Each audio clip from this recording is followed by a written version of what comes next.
Ruang aula SMA Cendrawasih dipenuhi bisik-bisik tegang. Lampu sorot menyoroti panggung, di mana Riko, siswa paling pendiam, berdiri dengan tubuh kaku. Jantungnya berdebar keras, suara MC menggema di telinganya, mengumumkan namanya sebagai salah satu kandidat pemenang Olimpiade Matematika. Sebuah asa kecil menyala di dadanya yang sesak. Tiba-tiba, kepala sekolah, Pak Broto, melangkah maju dengan wajah dingin. Senyum di wajah Riko seketika luntur. Aura kekuasaan Pak Broto memenuhi ruangan, menciptakan ketegangan yang mencekam. Riko merasa pandangan ratusan pasang mata menusuknya. Dadanya terasa sesak seolah ada beban berat menindihnya. Suara Pak Broto memecah keheningan, menuduh Riko melakukan kecurangan dalam seleksi Olimpiade. Ia menyebut bukti-bukti yang tidak pernah Riko ketahui, menudingnya memanfaatkan celah sistem. Darah Riko berdesir, pipinya memanas karena menahan amarah dan malu yang menyenat. Ia ingin membantah, namun bibirnya terkunci. Bisikan-bisikan jijik menyebar di antara para siswa. Beberapa teman sekelas menatapnya dengan pandangan meremehkan. Riko merasakan harga dirinya diinjak-injak, hancur berkeping-keping. Rasa malu membakar wajahnya, membuat matanya terasa perih menahan air mata yang mendesak keluar. Pak Broto dengan tegas mencabut nama Riko dari daftar finalis. Pengumuman itu seperti palu godam yang menghantam dadanya. Impian yang sudah di depan mata sirna dalam sekejap. Riko berdiri terpaku, merasa seperti patung beku yang terpampang di depan umum, menjadi tontonan yang menyedihkan. Pandangan Riko menyapu kerumunan, mencari setitik dukungan, namun hanya menemukan wajah-wajah menghakimi. Rasa pengkhianatan dan kehancuran membanjiri relung jiwanya. Ia merasa seolah ditarik ke dalam jurang kegelapan yang dalam tanpa ada tangan yang membantunya. Langkah kakinya terasa berat saat ia menuruni panggung. Kepalanya tertunduk dalam. Setiap langkah terasa seperti duri yang menusuk. Rasa terhina itu meresap ke dalam tulang-tulangnya, meninggalkan luka yang perih dan membekas di hatinya. Udara di aula terasa menyesakkan, seolah oksigen menipis. Di gerbang sekolah, Riko melihat tatapan kasihan dari beberapa guru, namun tak ada yang berani mendekat. Keheningan yang memekakan telinga mengelilinginya, hanya suara napasnya sendiri yang terdengar. Ia merasa seperti dikucilkan, seorang paria yang tidak diinginkan. Sesampainya di rumah kontrakan kecilnya, Riko melemparkan tasnya ke sudut kamar. Ia ambruk di ranjang, air mata yang selama ini tertahan akhirnya tumpah ruah. Isak tangisnya memenuhi ruangan, meluapkan semua kemarahan dan rasa sakit yang telah menumpuk di dadanya. Di tengah kesedihan yang mendalam, secercah api kemarahan membakar dalam dirinya. Sebuah tekad kuat tiba-tiba muncul.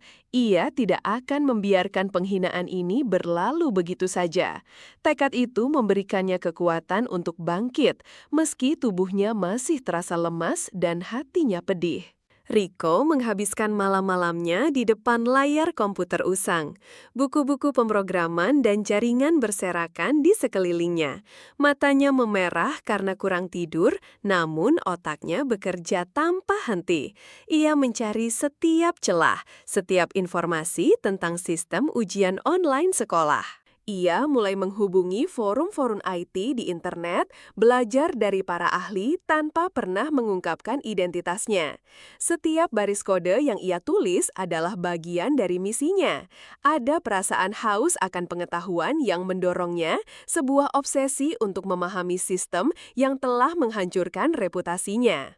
Suatu siang di perpustakaan, ia bertemu Mira, siswi cerdas yang juga sering dihina karena berasal dari keluarga sederhana. Mira melihat Riko membaca buku-buku kompleks yang bukan mata pelajaran umum.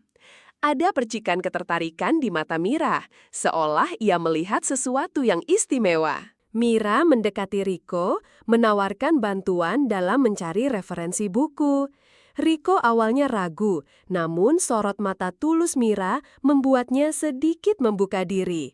Ia merasakan kehadiran seseorang yang tidak menghakiminya, sebuah kelegaan yang langka di tengah keterturukannya. Mira, yang ternyata juga memiliki ketertarikan pada dunia teknologi, sesekali berkunjung ke rumah Riko, membawakan camilan dan semangat.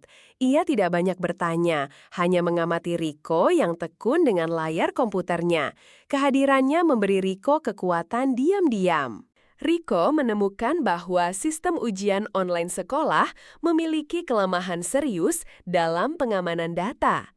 Senyum tipis terukir di wajahnya. Ini bukan kecurangan, tapi sebuah kelemahan fundamental yang bisa dieksploitasi siapa saja. Sebuah rencana mulai terbentuk di benaknya.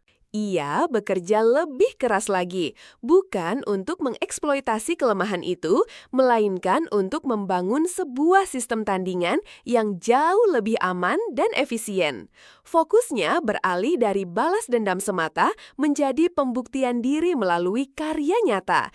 Tekadnya semakin menguat. Malam-malam, Riko dipenuhi dengan debugging dan coding. Matanya sering terpejam karena kelelahan, namun ia selalu memaksa diri. Rasa bangga perlahan tumbuh melihat progres karyanya. Ia merasa seperti seorang arsitek yang sedang membangun mahakarya dari nol. Mira yang menyaksikan tekad Riko, sesekali membantunya mencari data atau ide-ide kreatif. Ia tidak mengerti sepenuhnya apa yang Riko lakukan, namun ia percaya pada potensi Riko. Kepercayaan Mira menjadi bahan bakar yang tak ternilai bagi Riko. Proyek Riko hampir rampung, sebuah aplikasi web yang bisa mengelola data siswa, nilai, dan ujian dengan sistem keamanan yang canggih. Ia menatap layar, senyum tipis terukir. Ini bukan hanya sebuah aplikasi, tapi manifestasi dari kerja keras dan kecerdasannya. SMA Cendrawasih mengadakan acara Expo Teknologi Sekolah, menampilkan sistem-sistem baru dan inovasi siswa. Kepala sekolah, Pak Broto, dengan bangga mempresentasikan sistem ujian online sekolah yang konon canggih. Aula dipenuhi orang tua, guru, dan perwakilan dinas. Di sudut ruangan, Riko dan Mira berdiri di dekat sebuah monitor. Riko memasukkan beberapa kode dan menunjukkan sebuah aplikasi yang ia kembangkan sendiri. Wajahnya tenang, namun sorot matanya menyimpan ketegangan yang mendalam. Jantungnya berdebar kencang. Pak Broto menjelaskan keunggulan sistem sekolah, namun seorang perwakilan dari Dinas Pendidikan mengajukan pertanyaan tentang keamanan data. Wajah Pak Broto sedikit tegang, namun ia berusaha meyakinkan hadirin bahwa sistem itu sangat aman. Riko mengambil kendali presentasi. Dengan tenang, ia memproyeksikan karyanya ke layar besar. Aplikasi Siswa Cerdas karyanya, sebuah platform manajemen sekolah terintegrasi, muncul di hadapan semua mata. Keamanannya jauh melebihi sistem sekolah. Riko mulai menjelaskan detail teknis, membandingkan secara tidak langsung fitur keamanannya dengan sistem yang ada. Ia tidak menjelekkan, hanya menunjukkan keunggulan. Suaranya rendah namun penuh keyakinan. Beberapa guru IT mulai terlihat tertarik, berbisik-bisik. Tanpa menyebutkan nama, Riko mempresentasikan sebuah skenario hipotetis di mana data siswa bisa dimanipulasi jika sistem tidak memiliki enkripsi kuat.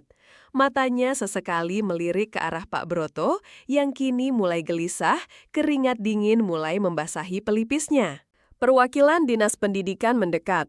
Matanya berbinar melihat demonstrasi Riko.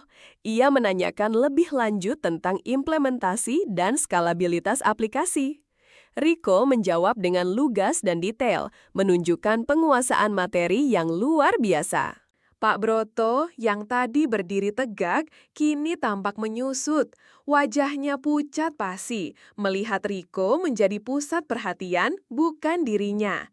Kebanggaan yang tadi ia pamerkan runtuh seketika, digantikan oleh rasa terkejut dan malu yang mendalam. Beberapa guru yang dulu meremehkan Riko, kini menatapnya dengan pandangan takjub. Bisikan kagum terdengar di antara penonton. Riko tetap tenang, tanpa ekspresi kemenangan yang berlebihan, hanya senyum tipis yang penuh makna. Ia merasakan kelegaan yang luar biasa. Expo Teknologi berakhir. Riko dihampiri banyak pihak yang tertarik dengan karyanya. Rasa bangga memenuhi dadanya, bukan karena pujian, tapi karena ia telah membuktikan dirinya melalui kecerdasan dan kerja keras. Balas dendamnya terwujud dalam bentuk yang paling elegan, meninggalkan Pak Broto dalam keheningan yang memilukan.